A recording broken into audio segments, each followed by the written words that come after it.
ರೈತರಿಗೆ ತೊಂದರೆ ಕೊಡ್ಬೇಕಂತೆಲ್ಲ ಯಾವ ದೇವಸ್ಥಾನ ನಾನು ಹೇಳಿದೆ ಮೊನ್ನೆ ಕೌನ್ಸಿಲಲ್ಲಿ ನಾನು ಹೇಳಿದ್ದೀನಿ ದೇವಸ್ಥಾನ ವಫ್ ಪ್ರಾಪರ್ಟಿದಲ್ಲೇ ಅದ್ರ ದೇವಸ್ಥಾನ ಕಟ್ಟಿದ್ರು ನಾವು ಮುಟ್ಟಕ್ ಹೋಗಲ್ಲ. ನಿಮ್ಮಂಗೆ ನಾವಿಲ್ಲ. ನೀವೆಲ್ಲೋ 200 ವರ್ಷ ಮಜೀದಿ ಕಟ್ಟಿರ್ತೀವಿ ಅದಲ್ಲಿ ಲಿಂಗ ಇದೆ ಅಂತ ಹುಡ್ಕೋಕ್ ಹೋಗ್ತಿರಲ್ಲ, ಆ ತರ ನಾವು ಮಾಡಲ್ಲ. ವಫ್ ಆಸ್ತಿದಲ್ಲಿ ದೇವಸ್ಥಾನ ಕಟ್ಟಿದ್ರು ನಾವು ಅದಕ್ಕೆ ನಾವು ಮುಟ್ಟಲ್ಲ. ಆಮೇಲೆ ರೈತರ ಜಾಗ ದೇವಸ್ಥಾನಗಳಿಗೆ ಅದು ವಫ್ ಪ್ರಾಪರ್ಟಿ ಇದ್ರೂ ಕೂಡ ದೇವಸ್ಥಾನದ ಪ್ರಾಪರ್ಟಿ ದೇವಸ್ಥಾನ ಮಾಡ್ಕೊಂಡಿದ್ರೆ ಆ ಪ್ರಾಪರ್ಟಿಗಳನ್ನ ವಾಪಸ್ ತಗೊಳ್ಳಲ್ಲ. ಮಾಡಿರೋದು ಈಗ ವಫ್ಗೆ ದಾನಿಗಳು ಏನಕ್ಕೆ ದಾನ ಮಾಡಿದ್ದಾರೆ? ಅವ್ರ ಫ್ಯಾಮಿಲಿ ಮೆಂಬರ್ಸ್ ಇರ್ತಾರೆ, ಹೆಂಡತಿ ಕಡೆಯವರು ಇರ್ತಾರೆ, ತಂದೆ ಕಡೆಯವರು ಇರ್ತಾರೆ, ಬೇರೆ ಬೇರೆ ಅವ್ರ ರಿಲೇಷನ್ಸ್ ಇರ್ತಾರೆ. ಅದು ಬಿಟ್ಟು ಏನಕ್ಕೆ ಮಾಡ್ತಾರೆ? ಸಮಾಜಕ್ಕೆ ಒಳ್ಳೇದಾಗ್ಲಿ ಅಂತ ದಾನ ಮಾಡಿರೋ ದಾನಿಗಳು. ಇದು ಈಗ ಹೆಂಗ್ ಮುಜ್ರೆ ಆ ಥರನೇ ವಫ್ ಇದು.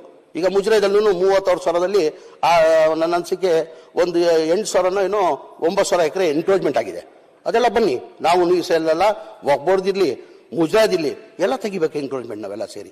ನಾವು ಯಾರು ರೈತರಿಗೆ ತೊಂದರೆ ಕೊಡ್ಬೇಕಂತೆಲ್ಲ ಯಾವ ದೇವಸ್ಥಾನ ನಾನು ಹೇಳಿದೆ ಮೊನ್ನೆ ಕೌನ್ಸಿಲಲ್ಲಿ ನಾನು ಹೇಳಿದ್ದೀನಿ ದೇವಸ್ಥಾನ ವಫ್ ಪ್ರಾಪರ್ಟಿದಲ್ಲೇ ಅದ್ರ ದೇವಸ್ಥಾನ ಕಟ್ಟಿದ್ರು ನಾವು ಮುಟ್ಟಕ್ ಹೋಗಲ್ಲ. ನಿಮ್ಮಂಗೆ ನಾವಿಲ್ಲ. ನೀವೆಲ್ಲೋ 200 ವರ್ಷ ಮಜೀದಿ ಕಟ್ಟಿರ್ತೀವಿ ಅದಲ್ಲಿ ಲಿಂಗ ಇದೆ ಅಂತ ಹುಡ್ಕೋಕ್ ಹೋಗ್ತಿರಲ್ಲ, ಆ ತರ ನಾವು ಮಾಡಲ್ಲ. ವಫ್ ಆಸ್ತಿದಲ್ಲಿ ದೇವಸ್ಥಾನ ಕಟ್ಟಿದ್ರು ನಾವು ಅದಕ್ಕೆ ನಾವು ಮುಟ್ಟಲ್ಲ. ಆಮೇಲೆ ರೈತರ ಜಾಗ ಯಾರನ್ನ ಮುಟ್ಟಕ್ ಸಾಧ್ಯನಾ? ಮುಟ್ಟಲ್ಲ ಅಂತಿರಲ್ಲ. ನೋಡಿ ಇಲ್ಲಿ ಶ್ರೀರಂಗಪಟ್ಟಣ ತಾಲೂಕು ಲಕ್ಷ್ಮೀ ದೇವಸ್ಥಾನ ವಕ್ಫ್ ಬೋರ್ಡ್ ನೋಟಿಸ್ ಕೊಟ್ಟಿದ್ದೀರಲ್ಲ, ನಾವು ಮುಟ್ಟಕ್ ಹೋಗಲ್ಲ. ಅದ್ರ ಬಗ್ಗೆ ಡೀಟೇಲ್ ನೋಟಿಸ್ ಕೊಟ್ರಿ ನೀವು. ನೋಟಿಸ್ ಕೊಟ್ಟಿದ್ವಿ ಮಾಡ್ತೀವಿ. ಯಾರು ಮುಟ್ಟಕ್ ಆಗಲ್ಲ. ಓದಿರೋ ಸ್ಕೂಲ್ ನೋಟಿಸ್ ವಾಪಸ್ ನಾವು ನೋಟಿಸ್ ವಾಪಸ್ ಪಡ್ಕೊಂತೀವಿ ಅಂತ ಹೇಳಿದೀವಿ ನಾವು. ನೀವು ನಾನು ಹೇಳ್ತೇನೆ ತಕ್ಷಣ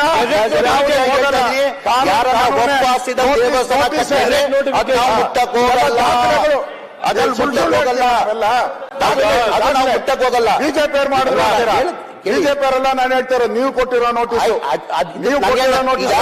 ಸರ್ಕಾರ ಪ್ಲೀಸ್ ಕೂತ್ಕೊಳ್ಳಿ. ಸೂತ್ನಾರಾಯಣ, ಒಂದು ವೇಳೆ ದೇವಸ್ಥಾನಗಳಿಗೆ ನೋಟಿಸ್ ಕೊಟ್ಟಿದ್ರೆ ಈಗಾಗಲೇ ನಾನು ವಾಪಸ್ ತಗೋಬೇಕು ಅಂತ ಹೇಳಿದ್ದೀನಿ. ರೈತರುಗಳಿಗೆ ಕೊಟ್ಟಿದ್ರೆ ವಾಪಸ್ ತಗೋಬೇಕು ಅಂತ ಹೇಳಿದ್ದೀನಿ. ಇನ್ನೂ ತಗೊಳ್ಳದೆ ಹೋದ್ರೆ ತಗೊಳ್ತೀವಿ. ನಂಬರ್ 1. ನಂಬರ್ 2, ದೇವಸ್ಥಾನಗಳಿಗೆ ಅದು ವಫ್ ಪ್ರಾಪರ್ಟಿ ಇದ್ರೂ ಕೂಡ ದೇವಸ್ಥಾನದ ಪ್ರಾಪರ್ಟಿ ದೇವಸ್ಥಾನ ಮಾಡ್ಕೊಂಡಿದ್ರೆ ಆ ಪ್ರಾಪರ್ಟಿಗಳನ್ನ ವಾಪಸ್ ತಗೊಳ್ಳಲ್ಲ.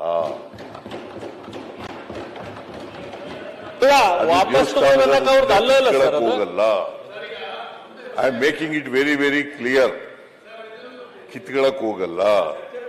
ಒಂದ್ ವೇಳೆ ನಾವು ನೋಟಿಸ್ ಕೊಟ್ಟು ಇದ್ರೆ, ಈಗ ನೋಟಿಸ್ ಈಗಾಗಲೇ ಅವ್ರು ಹೇಳಿದ್ದಾರೆ ಮಾನ್ಯ ಮುಖ್ಯಮಂತ್ರಿಗಳೇ, ಪ್ಲೀಸ್ ಈಗ ನೋಟಿಸ್ ವಾಪಸ್ ತಗೊಳೋದು ಪ್ರಶ್ನೆ ಅಲ್ಲ.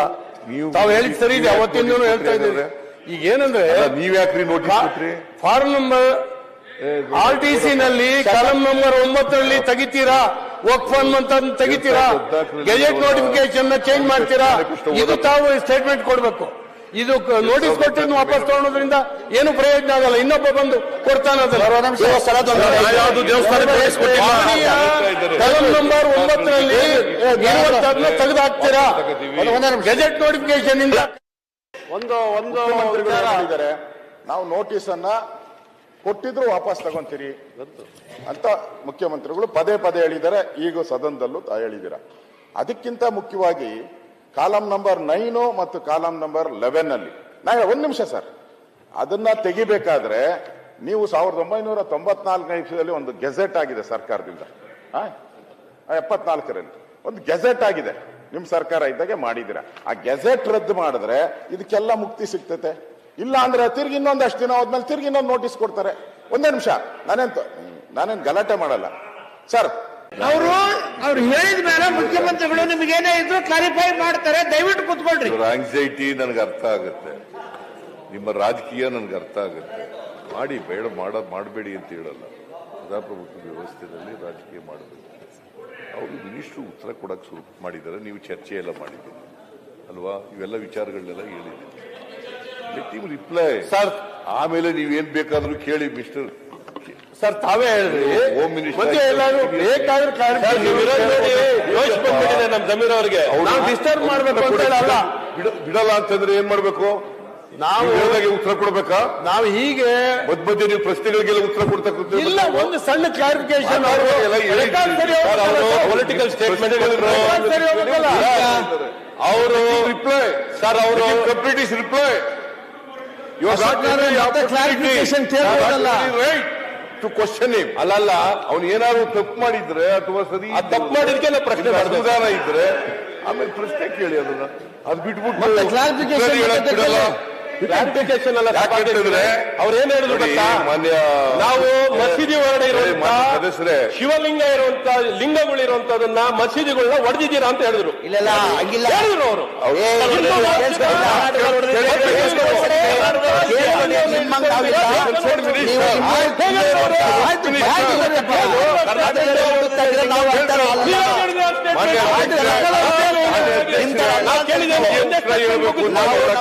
ಕಟ್ಟಿದ್ರೆ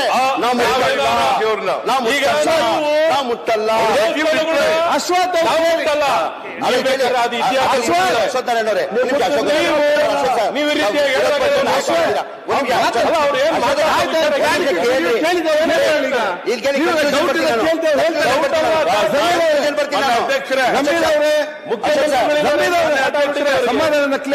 ಮಿಸ್ಅಂಡರ್ಸ್ಟ್ಯಾಂಡ್ ಆಗಿರ್ಬೋದು. ಕ್ಲಾರಿಟಿ ಕರೆಕ್ಟ್ ಮಾಡಿ. ನಿಮ್ಗೆ ಹೇಳ್ತಿದ್ದೀನಿ. ಒಂದೇ ನಿಮಿಷ ಸರ್.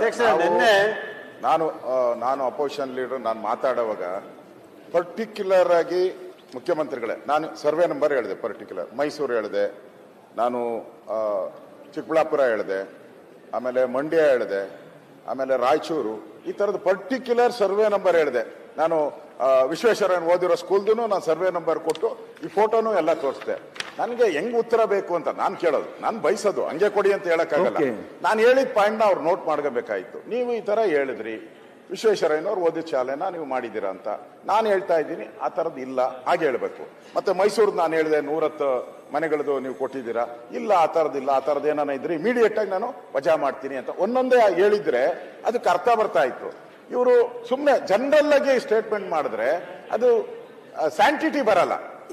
ನಾವು ಇಷ್ಟು ಜನ ಮಾತಾಡಿದ್ರಿ, ಒಂದು ಸ್ಯಾಂಟಿಟಿ ಬರ್ಬೇಕಾದ್ರೆ ಈಗ ಮುಖ್ಯಮಂತ್ರಿಗಳು ಅವ್ರು ಮಾತಾಡುವಾಗ ನಾವು ನೋಟ್ ಮಾಡ್ಕೊಂಡು ಮಾತಾಡ್ಬೇಕು. ಇಲ್ಲ ನಾನು ಮಾತಾಡಿದ ವಿಚಾರಗಳನ್ನ ಮುಖ್ಯಮಂತ್ರಿಗಳು ಹೇಳ್ತಾರೆ, ನೀವು ಹಿಂಗೆ ಹೇಳಿದೆ ಅದಕ್ಕೆ ಇದು ಉತ್ತರ ಅಂತ ಹೇಳ್ತಾರೆ. ಹಾಗೆ ಹೇಳಿದ್ರೆ ಯಾರು ಮಾತಾಡೋದೇ ಇಲ್ಲ, ಮುಗ್ದೋಯ್ತು ನಮ್ದು, ಅಲ್ಲಿಗೆ ಕೇಳೋ ಪ್ರಶ್ನೆನೇ ಬರಲ್ಲ. ಅವ್ರು ಅದನ್ನ ಹೇಳ್ತಾ ಇಲ್ಲ, ಜನರಲ್ ಆಗಿ ಹೇಳ್ತಾರೆ. ಜನರಲ್ ಬೇಕಾಗಿಲ್ಲ, ಪರ್ಟಿಕ್ಯುಲರ್ ನಾವ್ ಏನೇನ್ ಕೇಳಿದ್ವಿ ಅದ್ರ ಬಗ್ಗೆ ಕ್ಲಾರಿಟಿ ಹೇಳ್ಬಿಟ್ರೆ ಮುಗ್ದೋಯ್ತು. ಪ್ರಾರಂಭ ಮಾಡಿದ್ದಾರೆ. ಇವ್ರು ಕೇಳದಂತ ಇವರು ಎತ್ತಿರ್ತಕ್ಕಂಥ ವಿಚಾರ ಇದೆಯಲ್ಲ, ಮೈಸೂರದಿರ್ಬೋದು, ಶ್ರೀರಂಗಪಟ್ಟಣದಿರ್ಬೋದು, ಚಿಕ್ಕಬಳ್ಳಾಪುರದಿರ್ಬೋದು, ಅಥವಾ ಯಾವುದೇ ಇರ್ಬೋದು, let him reply. Let him answer your question. ಆಮೇಲೆ ನೀವು ಕೇಳಿ. ಬಿಟ್ಟೋದ್ರೆ ಅವ್ರು ಏನಾದ್ರು ಬಿಟ್ಟೋದ್ರೆ ಕೇಳಿ, ಆಮೇಲೆ ಕ್ಲಾರಿಫಿಕೇಶನ್ ಕೇಳಿ. ಅದು ಬಿಜೆಪಿ ಸರ್ಕಾರ ಇರುವಾಗ ಅಂತ ಮುಂಚೆ ಹೇಳಿದೆ. ಅದು ಕೋರ್ಟಲ್ಲೂ ಕೇಸ್ ಇದೆ. ಸರ್ ಒಂದ್ ನಿಮಿಷ ಸರ್, ಕೊಟ್ಟಿಲ್ಲ ಸರ್. ನಾವ್ ಹೆಂಗೆ ಒಂದ್ ನಿಮಿಷ, ನಾವು ನೋಟಿಸ್ ಕೊಟ್ಟಿಲ್ಲ. ಅದಕ್ಕೆ ನಾವು ಒಪ್ಕೊಳ್ಳಿದ್ರೆ ಹೆಂಗ್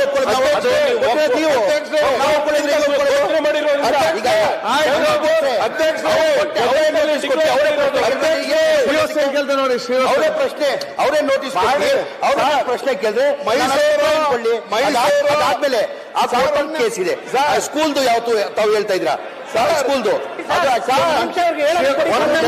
ಅದು ಈಗ ಮೊನ್ನೆ ನೋಟಿಸ್ ಕೊಟ್ಟಿರೋದು, ಹಿಂದೆ ನೋಟಿಸ್ ಕೊಟ್ಟಿರೋದು. ಅದು ಯಾವ್ದು ನೋಟಿಸ್ ಕೊಟ್ಟಂಗಿಲ್ಲ, ಹಿಂದೆ ನೋಟಿಸ್ ಕೊಟ್ಟಿರೋದು.